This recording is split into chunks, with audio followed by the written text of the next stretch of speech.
For those of you joining, we're just waiting a few minutes while more people join. You will be muted when you are placed into the webinar.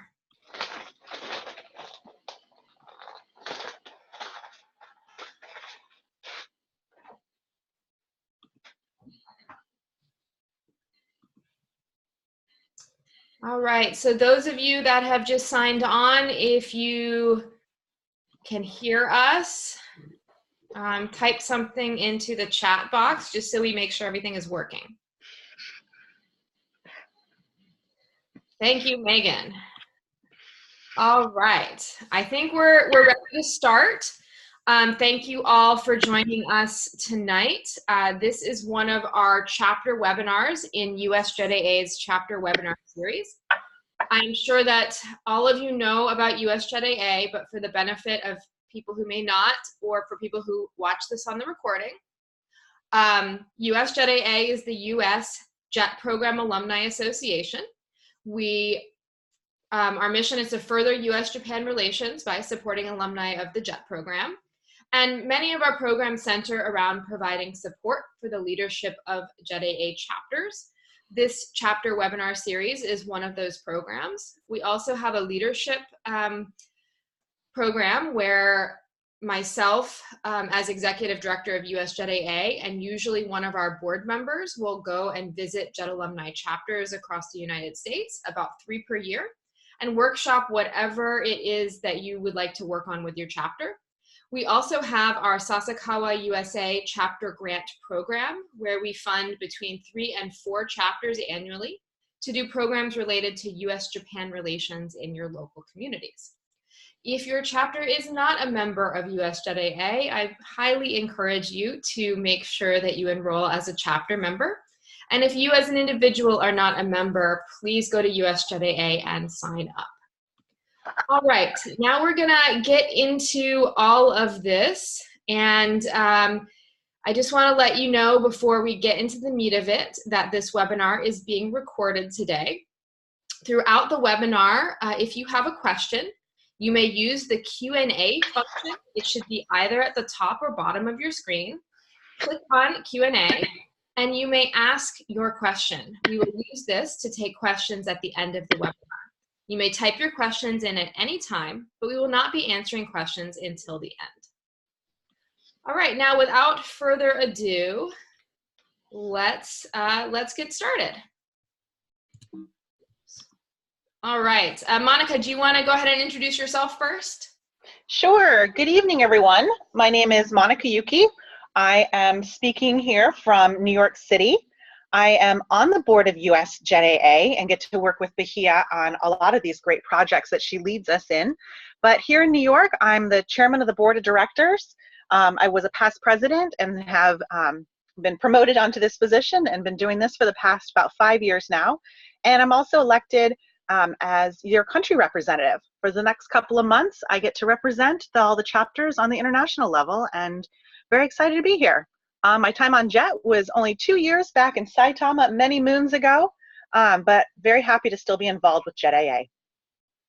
Thank you, Monica. We're really happy to have you here tonight with your many years of expertise. I was in the neighboring Gunma prefecture when I was a JET from 2005 to 2007, also for 2 years, though I did stay in Japan for an additional year, not as a JET. My name is Bahia Simons-Lane. I guess I should say that first. I'm the Executive Director of USJETAA, and I've been doing that about 2 years. In the past, I was the president of the Florida JET Alumni Association for 5.5 years, and I really had a great experience with that, meeting so many wonderful people at the national conferences and working with the amazing JET alumni across the nation. So I'm excited that I get to do that as my job and work with all of you lovely people. All right, so let's just briefly, this is what we're gonna cover today. We're gonna introduce bylaws. We're gonna talk about the purpose. We're gonna talk about what you should include in your bylaws, when you should update them. We're gonna emphasize that you really need to read your bylaws. We're going to talk about who updates the bylaws, how to update the bylaws, why it's a good idea to have your officers agree to the bylaws, And we'll talk about elections, something that's very important to include in your bylaws, but is not just about bylaws. And then at the end, we'll have a Q&A. So if you have any questions throughout the course of this or at the end, you can ask those using the Q&A feature. So I kind of just want to start off in saying that Bahia and I have a lot of experience working with chapters, but neither of us are lawyers. So we are giving you all of this information today based on experiences that we've had working with different chapters, reading through many of the chapters' bylaws, reading through the USJETAA, the JETAA USA, the international, and then tons of the chapter bylaws, just to get an idea of kind of where we are and where we need to go as an organization. So I wanted to start off just with like, what is a bylaw? And the bylaw is kind of our operating manual of how we should think of ourselves kind of on the big picture. And the reason it's so important to have these bylaws is because they will govern, they will answer questions, they will keep historical context, and they will help lead you to the next level. So these are kind of just the base things to have in all of our bylaws, which most chapters have right now. Some of them are just written in kind of wonky ways. But it's important to have what is the size of your the board you're going to have, who are the people on it and their roles and duties, the rules for meetings, elections, how to get people appointed or removed, having conflict of interest of policies and procedures, and just other things that will essentially govern your entire chapter. Just as we all said when we were on JET, that every situation is different, and so is every chapter. So the bylaws really need to be based on your region, your size, your needs, if you're 501c3 or not, in order to really only be able to guide you and your chapter for now and for the long run.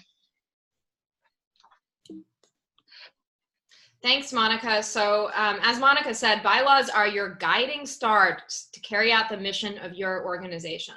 So they should be something that if you're not sure how to do something, you can refer to the bylaws to get the answer. Now, if you're a 501c3 organization, which I think about half of the chapters in the United States are, bylaws are legally required and they have specific requirements, which we will not be advising you on today. Please consult your legal representative or lawyer that is working with you on your 501c3 status. Now, your bylaws also need to align with your mission statement. So they should be directly related to how you're describing your organization. And that is also something you should have included in your bylaws. I'd also like to stress that if you are not a 501c3 chapter, don't get too caught up in legal language. Your bylaws should be as easy to understand as possible so that they are a useful guiding document. We also want to stress that you should allow flexibility. Your bylaws shouldn't be so strict that you have to revise them all the time. Usually, bylaws are kind of difficult to revise, and we know you're all very, very busy in your daily lives as well as running your chapters, so you don't want to have to change things constantly.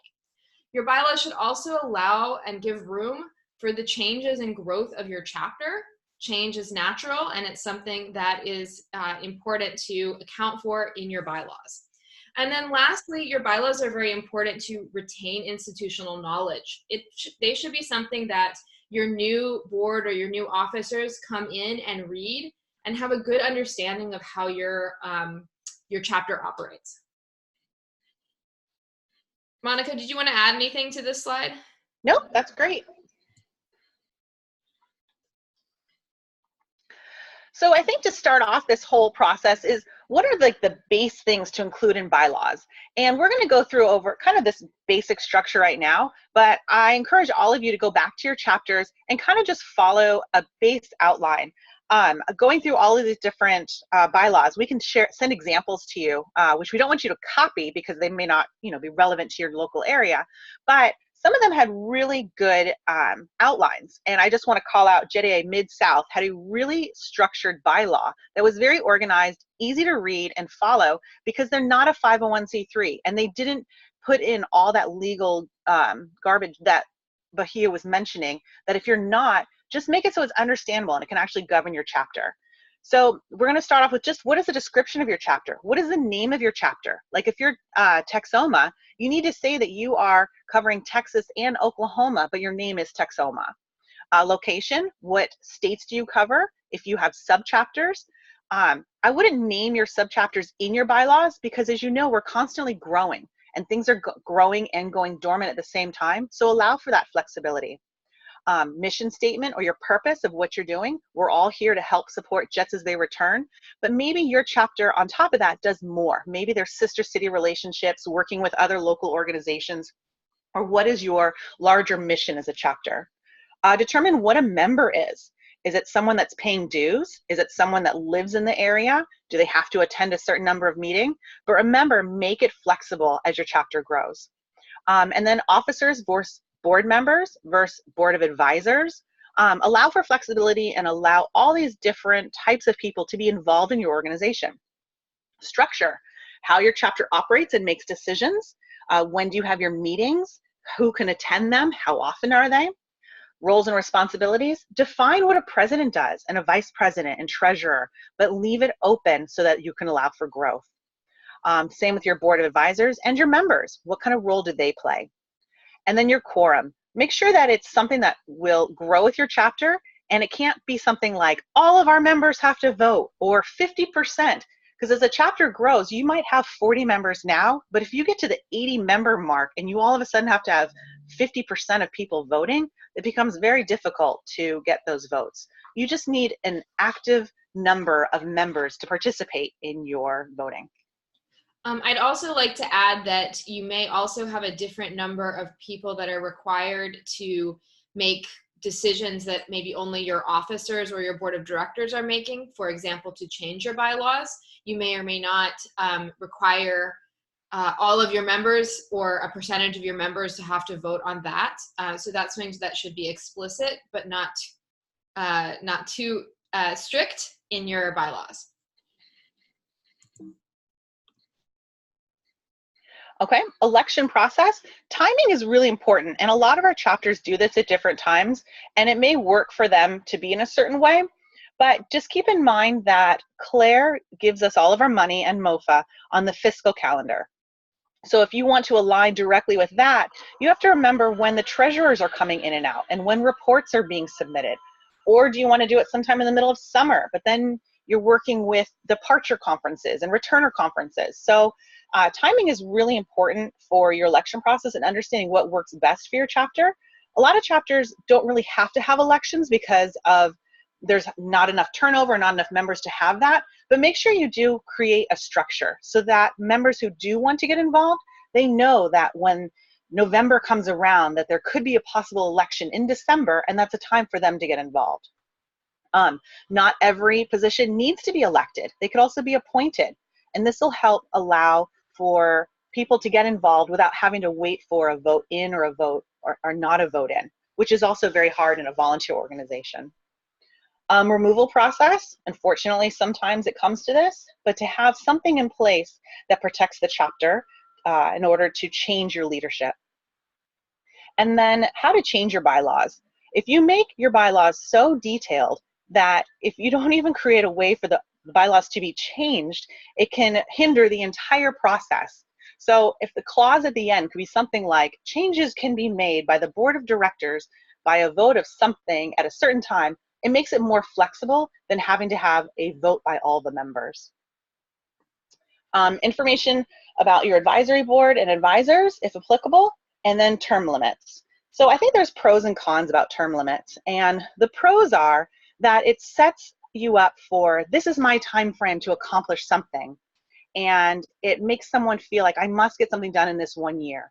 Or a term limit, or a pro would be you have to be in a position for 2 years. This way you're not constantly having elections every single year.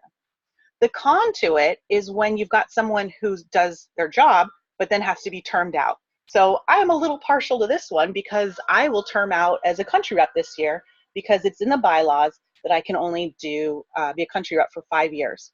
And it's the same for my positions in New York. So you have to allow for there to be a little bit of a flexibility so that even if I term out in a position, there's another step for it to be, which is the case in both organizations or I can just move on to an advisory board. I would also add that term limits can be a good thing because you sometimes want there to be an opportunity to have new blood come into the chapter. I know the struggle that most chapters have is getting people to step up and want to run for positions, but sometimes it's good to have the opportunity for somebody to have to take a break. But of course, you can always address the fact that maybe if they term out, they only have to take a year off, and then if they would like to get involved again, they can. That's another option, another way you could handle it. The last thing I wanted to mention about this is Monica and I had a talk earlier trying to decide what the optimal timing for elections are, and it's a little bit challenging to say that there is one right timing for every JETAA chapter. But I definitely encourage you to think about, when are you receiving funding? When do the applications from the funding have to be submitted? Do you want to have your your elected officers or your board decide all of the budgetary requirements for the next year and then have your new officers come in? That can be very challenging for new officers and make it difficult for them to make things their own. So just think about it when you're thinking about whether the current time you have your elections is good and whether you want to make any changes to that in the bylaws. The last comment I wanted to make is that if your ability to change the bylaws is very, very difficult in your current bylaws, that can always be the first thing you change before you change the rest of your bylaws, so that it makes it a little bit easier for you to make more extensive and more substantial changes.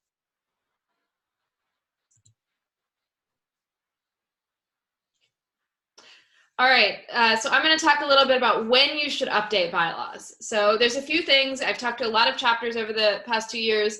There's a few things that have jumped out. So you should update your bylaws when you're not using them, when they're not a good reference. If they don't have the answers to the questions that you have about your chapter procedure, if you can't understand them, maybe they're too legalese, but you're not a 501c3, it's okay to change it and make it simpler. In fact, I encourage it. Sometimes your bylaws were written a really long time ago and they don't reflect how your chapter actually operates. That means it's a good time to take another look and revise your bylaws. They might not meet the needs of your chapter. And if they're not meeting the needs of your chapter, then that's a perfect opportunity to take another look. Now, when should you not update your bylaws? Well, as we mentioned earlier, you should not be doing it all the time. You should not update your bylaws every year. It's a difficult process. You don't want to be doing it all the time. When small changes need to be made, if it's a really small change, if you keep your language loose enough, you may not need to make those changes to the whole document. And then lastly, if a small amendment will suffice, if you include in your bylaws a way to amend the document, should it be something that you need to maybe add one section that is not there, but you don't need to revise the whole thing, you can do a small amendment, and your bylaws should include the answer of how to do that.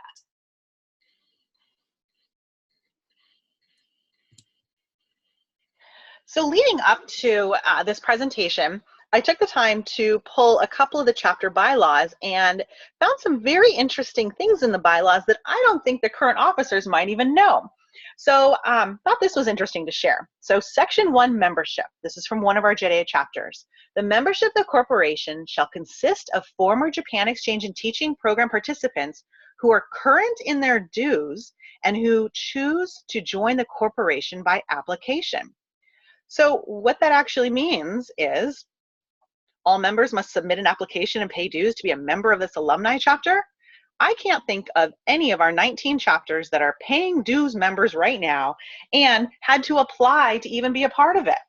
So what this is telling me is I'm sure a chapter went online, found some bylaws, and started copying and pasting it into what is now their bylaws. And this is why it's so important for everyone to be so connected to what the bylaws say, because this, if they were actually following it, they probably would not have any members. So I found two other examples, and currently it says the membership of the corporation is what we just talked about, had to pay dues and have an application, but I think revising it to say the membership of the corporation shall be those individuals who have participated in the JET program, fulfilled their JET contracts, and provided their contact information to the JET chapter. And I think it's something as simple as that. This way it's not forcing you to pay dues or not dues. I mean, if you have dues in your bylaws now, the dues could be 0, and that allows for it to grow in time. But having the application process, I think, is a real hindrance, and I just don't think the chapter knows it's there. Another example is meeting schedule. That in the bylaws, it says that the meeting will be held on the 2nd Saturday of January and monthly thereafter.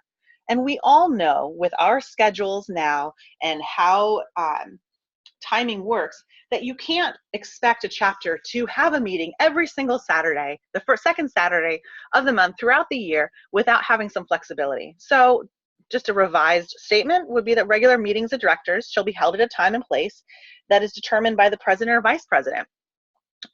So I just employ all of you to check your bylaws and see what that schedule is, so that you're not bound to something like this, that you can leave the flexibility that you meet 4 times a year, or you meet at the discretion of the president and vice president with a 10-day mandatory information that the meeting is going to be held, or something like that.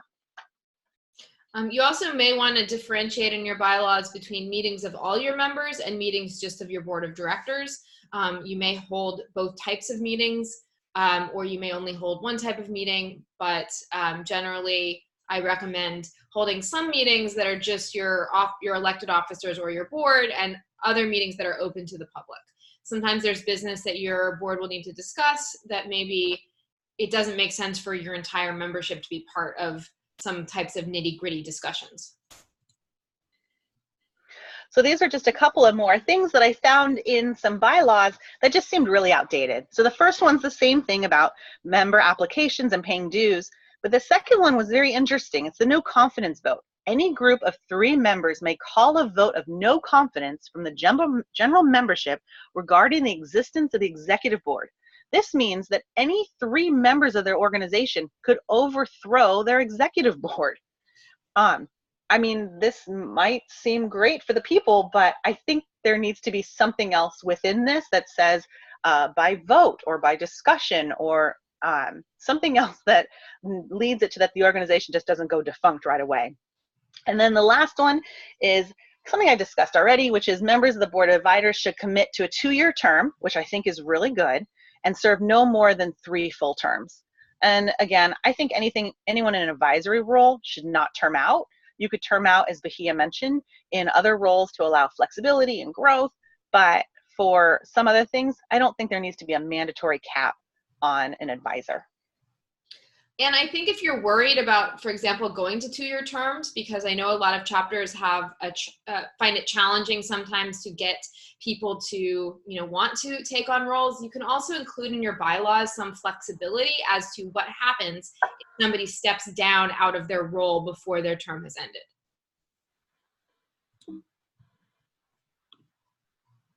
So these next 3 things were things that I came across that I thought were really great in bylaws and were really useful for other chapters to see and use. And the first one is presence at meeting. And we all know that we can't always be present. For example, Bahia is in DC and I'm in New York. So this presence of meetings allows people to communicate electronically for meetings, voting, and it considers that someone, if they're calling in or online, is still meeting quorum for the voting purposes. The same thing is the same thing of meeting quorum by proxy if you are, the next one is hitting quorum by in 2 different ways, either having 50 members or 1/10 of the membership vote, and whichever is lesser. And I think that key statement of whichever is lesser allows for the chapter to grow and shrink to make sure you're hitting quorum, depending on what it is that you're voting on or trying to make decisions for. And then number of directors, Bahia and I discussed this too, that you can have a kind of an unlimited number of people if that works for your chapter, but there should never be less than 3. And Bahia brought up a really good point that it's good to have an odd number in case something does come to a vote where it won't be hung up by a split number of votes. Yeah, and you can even include a mechanism for if you do, I mean, I think having an odd number makes a lot of sense, but let's say you don't, you can also include some kind of mechanism for what happens should there be a tie, which I know many chapters do include that in their bylaws.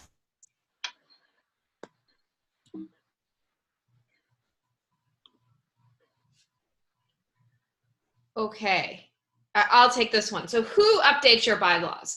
So we really recommend creating a task force or a committee to update your bylaws rather than having all of your current officers participate in that process. We know you're really busy with the day-to-day of running the chapter. So you can create a task force. Maybe it involves one of your current officers, for example, the secretary or somebody who it's a natural fit for them to be involved in this process, but you don't need to have all of your officers. It's also a really great way to involve your past officers and leaders, especially if you don't have an advisory board. This is a great way to reach out to the community and involve people who have maybe been less involved in this process. But don't worry, even if you create a task force or a committee to update your bylaws, your final approval of the bylaws and whatever changes will be made by your board or your elected officers. So the committee can create and propose changes based on discussions with the current officers and research that they do. And then your final approval of the bylaw changes will be by whatever vote or mechanism is included in your current bylaws. We also recommend dedicating a special meeting to discuss the bylaws so that you can focus on the big picture and not only your current needs. We know a lot of your regular meetings are focused on, programs and things that you currently have or what you're currently doing. It's a good idea to separate it out so that you have time to really address the issues that are related to your bylaws.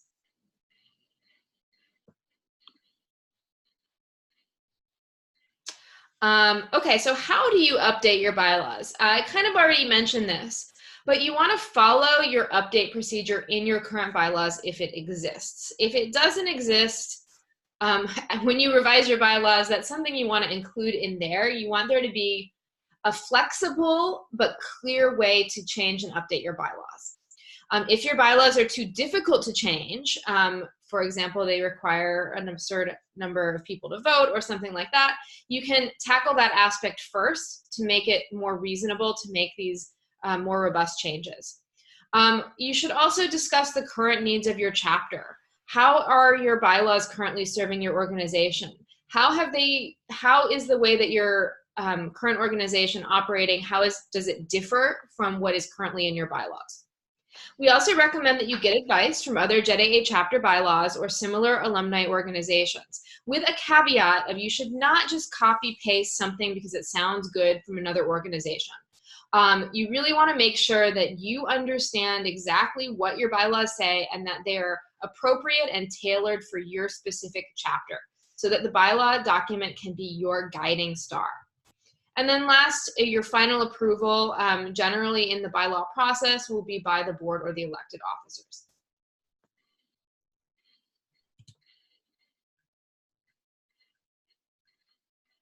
And once you've created these bylaws, that you need to have all of your officers read it.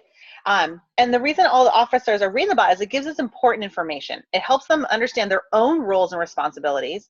It lets them know what their obligations are, and it provides historical context. And this helps because sometimes you'll have something come up in the bylaws and you're like, why did they make this crazy rule?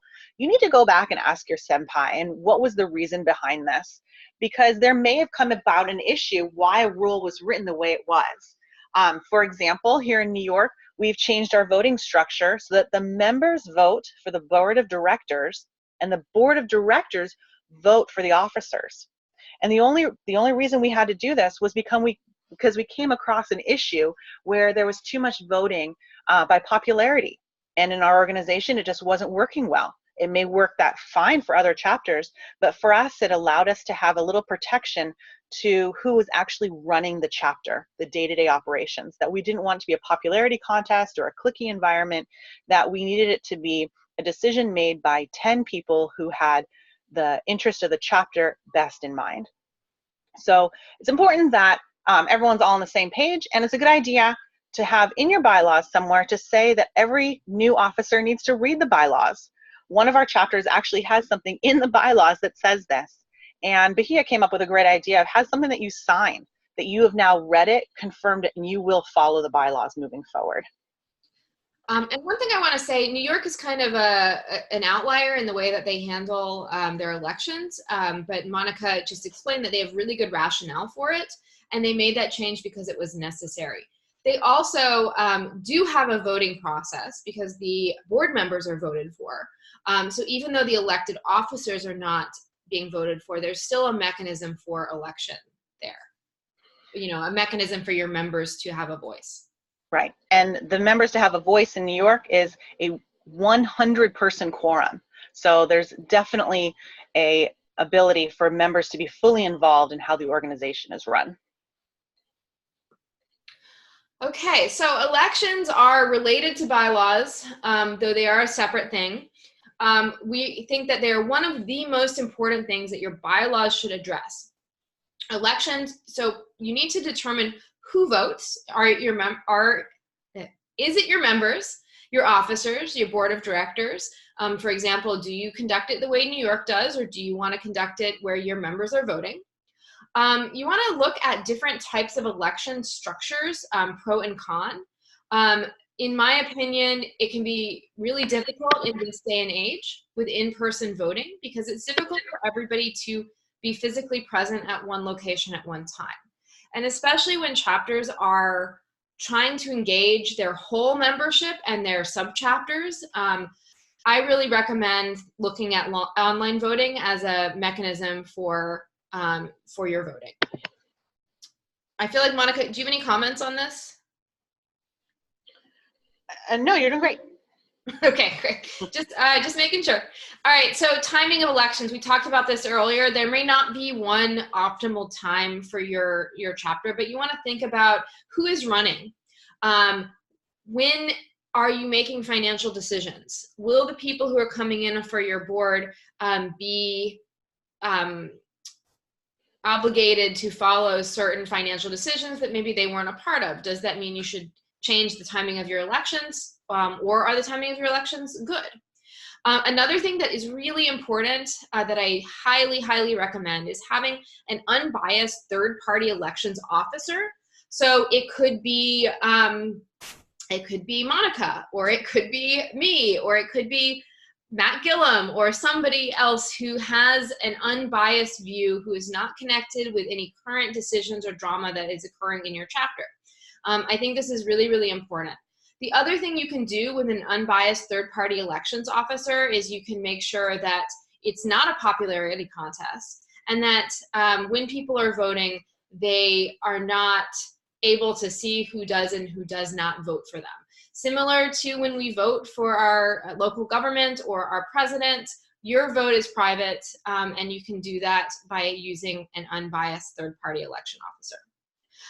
Another thing I recommend is holding elections even if your positions are uncontested. I know many elections are uncontested. By holding elections when your positions are uncontested, it does one thing that I think is really important. First of all, it says to your membership that they have the option to run, that they always have the option to get involved. So even if they're not taking that step, I think it sends a really positive message.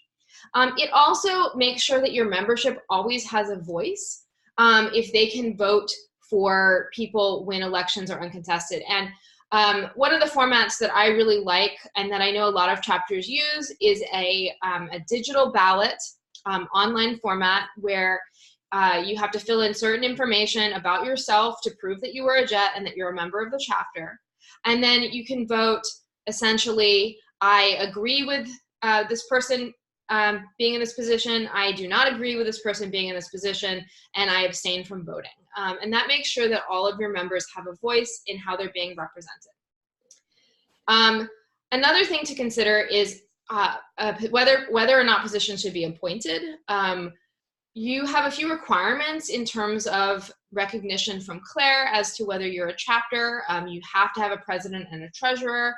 We really recommend having 3 or 4 officers. Maybe that's your vice president and secretary as the other officer positions. And then depending on the needs of your chapter, the activity level, you may want to have other elected positions, or you may want to have appointed positions. So I'll use Florida as an example, although they may have changed since I was there. But in Florida, we have our main, had our main positions be elected, but then we have regional representatives throughout the state that kind of serve like subchapters, but they are appointed by the elected officers. And those positions are not always occupied. Sometimes there just isn't somebody in that region to do it, but it provides a lot of flexibility because they are appointed positions. And then transition period. So whenever your elections are, I recommend about a month transition period where your outgoing officers and your incoming officers talk together about the position, review the bylaws, you have a meeting, you make sure you have all the resources and are set up for success. The only thing I want to add to that is that to have elected positions and appointed positions, just taking this back to the bylaw discussion, is that appointed positions don't need to be listed in your bylaws, because then it's going to become a position that has to be filled. Allow for the chapter to add a social media chair or a communication chair, a transportation chair, in case you know that needs to be coming up. This way people feel like they have a role within the chapter, they have a title, they have something that connects them more than just being a member, but it's not an elected position. So therefore, they could keep that position for a really long amount of time until they can pass it off to somebody else. But it also allows for, if someone were not to win an election, that they can immediately choose another appointed position to have a role within your leadership board. As a reminder, we're all a volunteer organization, so we never want to push someone out who's passionate to do something on a volunteer basis to make one of the JETAA chapters better. Yes, thank you, Monica. And you know what you can do is you can include in your bylaws something like there are appointed positions decided by your elected officers and include those specifics in another document that is separate from your bylaws that can be easily amended, unlike the more difficult bylaw process. Okay, we've reached the end, so it's time for Q&A. If you have any questions, please type them into the Q&A feature. It'll either be at the top or the bottom of your screen, and we will answer them as they come in. And then, of course, if you have any questions that we don't answer today, you can email either of us at any time with your questions. You also have the ability with the Q&A feature to ask your questions anonymously if you would prefer. And I'd also like to add that Bahia and I are available to reach out to us and have you review the bylaws with you, with your current chapter. We've already read a few of them, so we know them pretty good inside and out. And we may be contacting chapters to remind them to review certain parts of their bylaws. But as a whole, we both really are open to being able to be resources to help in this, because we're both very passionate about making these guiding documents for your chapters. Yeah, absolutely. And if you're, thinking about making changes, you can also, read as many of the other chapters' bylaws as you can to see what you think will work for your chapter and what won't.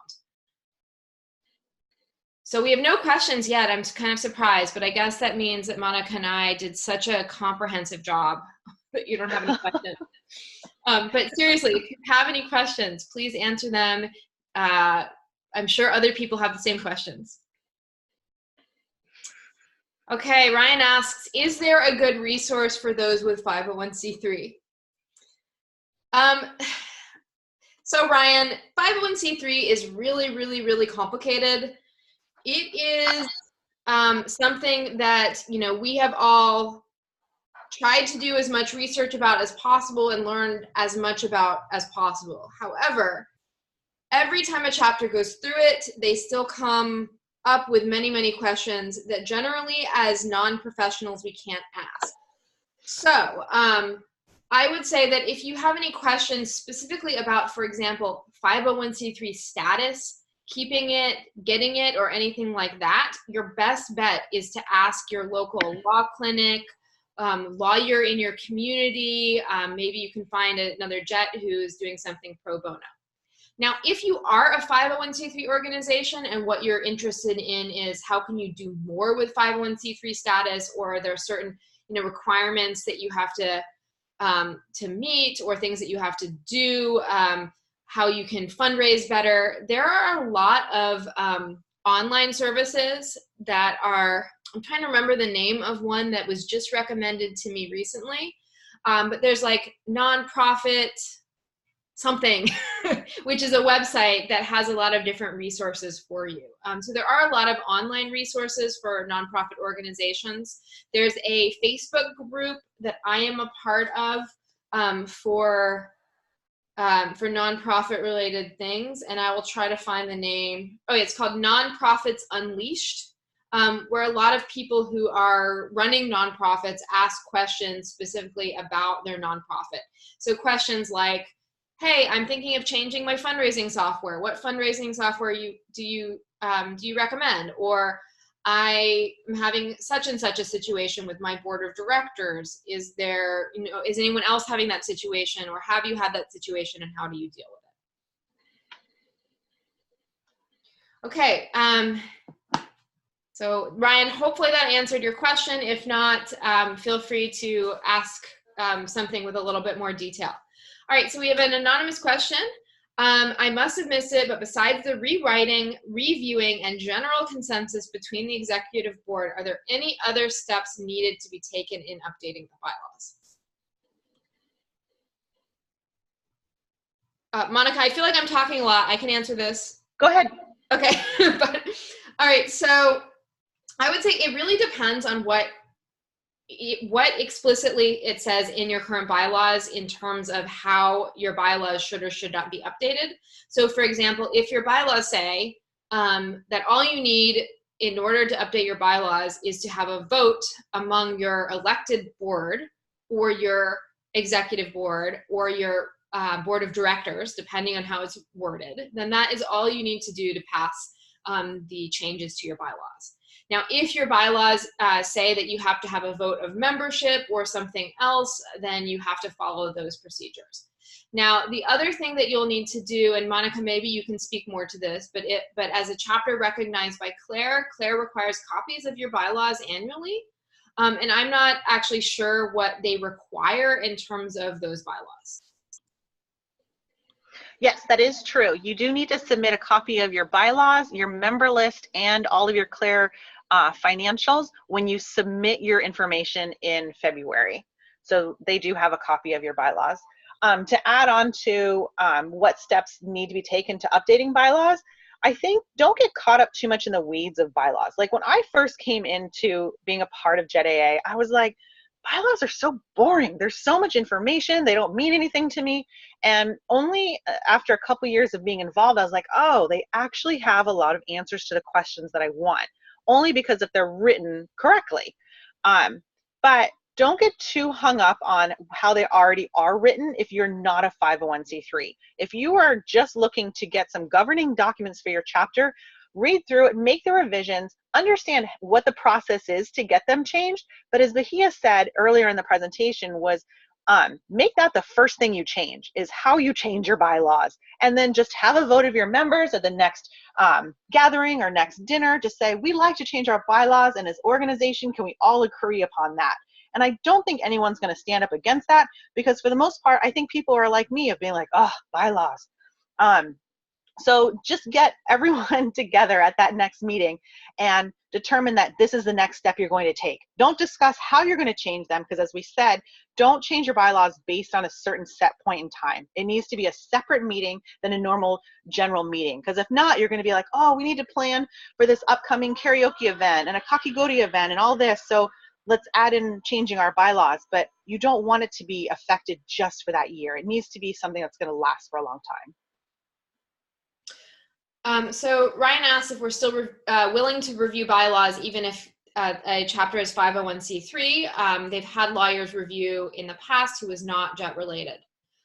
So what I would say about that is Monica and I think, are certainly willing to review any bylaws of any chapter, with the caveat that neither of us are lawyers nor qualified to give legal advice, and there are certain requirements that 501c3 organizations need to follow.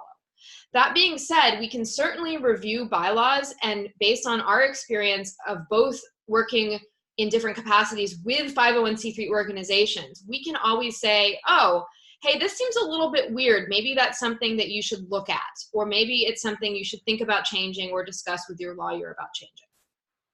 Ryan, I've read your bylaws and I would love to discuss them with you because I am sure there's information behind the scenes of why something was written the way it was. And I would love to know more background about that. And as Bahia said, we can work on it, discuss it, brainstorm, and then for the final product, then it'll get taken to a lawyer for it to review. But I think what's missing is just a general structure, and then they can seal it and sign it away for you. Yeah, and please reach out to us. We'd be happy to set up a meeting with you specifically to talk about the bylaws and also any of the other chapters if you'd like our input. All right, next question. Do bylaws need to be reviewed by a lawyer? Is it a good idea if you're 501c3? If you need to put those 501c3 details into the bylaws? Yes, yes. If you're a 501c3, I absolutely recommend having a lawyer review it.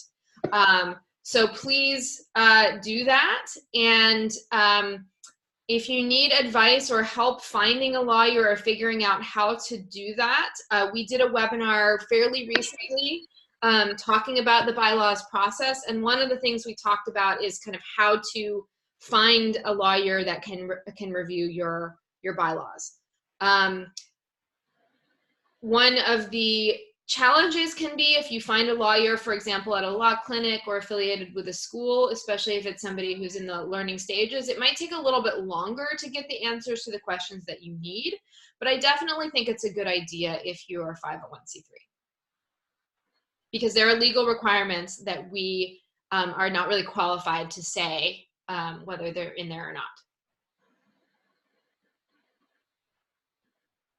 Okay, the next question is there a place where chapter leaders can see chapter bylaws, and do they just need to ask the chapter leaders directly?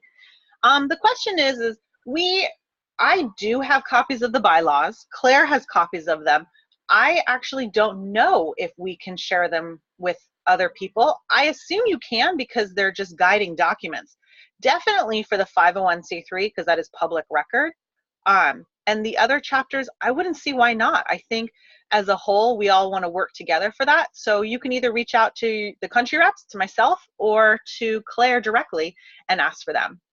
If you reach out to me, I can give you ones that I think are pretty organized already and are good guiding documents. So I'm really glad you asked this question. So one of the kind of longer term goals of USJETAA is to create some kind of template repository or repository of information for the chapters. And my first step in that process is bylaws. However, I am very early in this process, but as I go through it, I will be seeking basically permission from all of the chapters to include their bylaws in this document.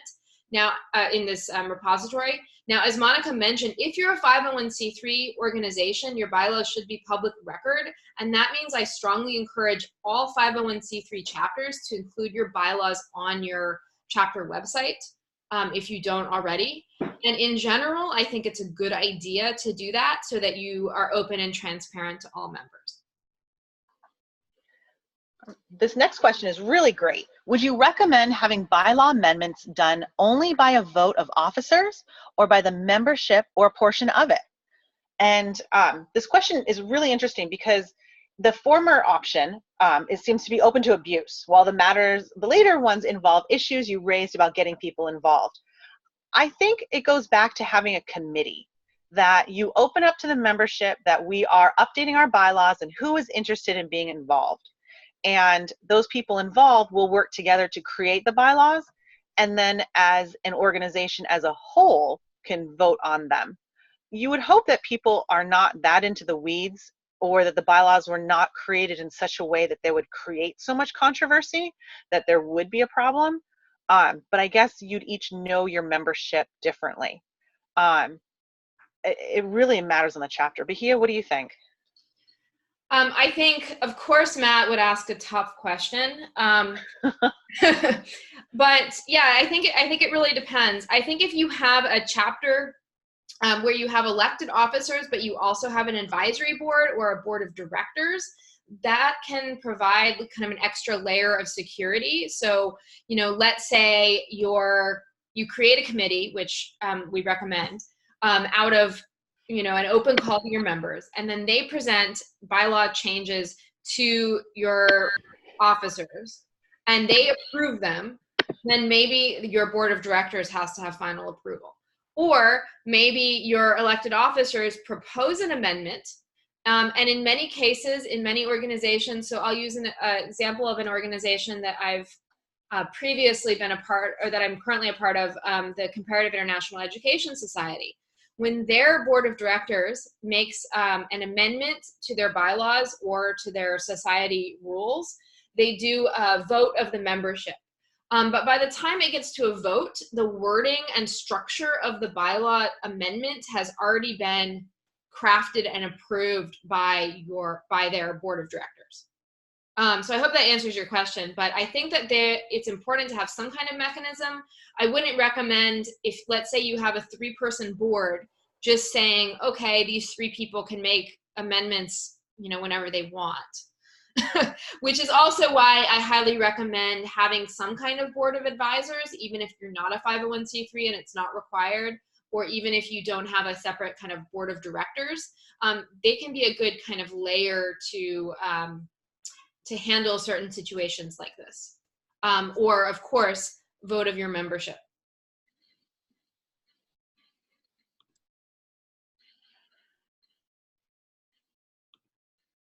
All right. Well, we have a little bit more time, but we're almost right up at 9 o'clock. We have about 8 more minutes. We had a lot of really great questions. Thank you all so much for answering those questions and for being here today. I want to thank Monica, of course, for being my lovely co-presenter. Thank you, Monica. As always, it's great to work with you, because I think in building this presentation, it made us start to think more about bylaws, and it made me read my own bylaws for USJETAA, JETAA USA, JETAA International, and all the 4 different governing bodies that I have to follow the rules for. So it's been interesting. So for all of you, if you didn't ask questions today, but you still have questions, please feel free to email us. We're really happy to talk with you, to read your bylaws, to answer your questions the best we can. We really appreciate you taking an hour out of your evening to be here tonight. And we will be recording this webinar and sharing it. You should get an email with a link to the recording within a week. And so if you have other people in your chapter that you think would benefit from hearing this webinar and hearing the questions that we answered, I encourage you to share it with them. That'll come to the email address that you used when registering for the webinar. Monica, do you have anything to add? Nope, I'm good. All right. Well, thank you all very much. Have a wonderful evening. And again, please become a member of USJETAA. And if your chapter is not a member, please become a chapter member. You can have a list of your members who are USJETAA members appear on your chapter page. You can post events on our website. You can view our directory. So I encourage you to do that. All right. Good night, everybody.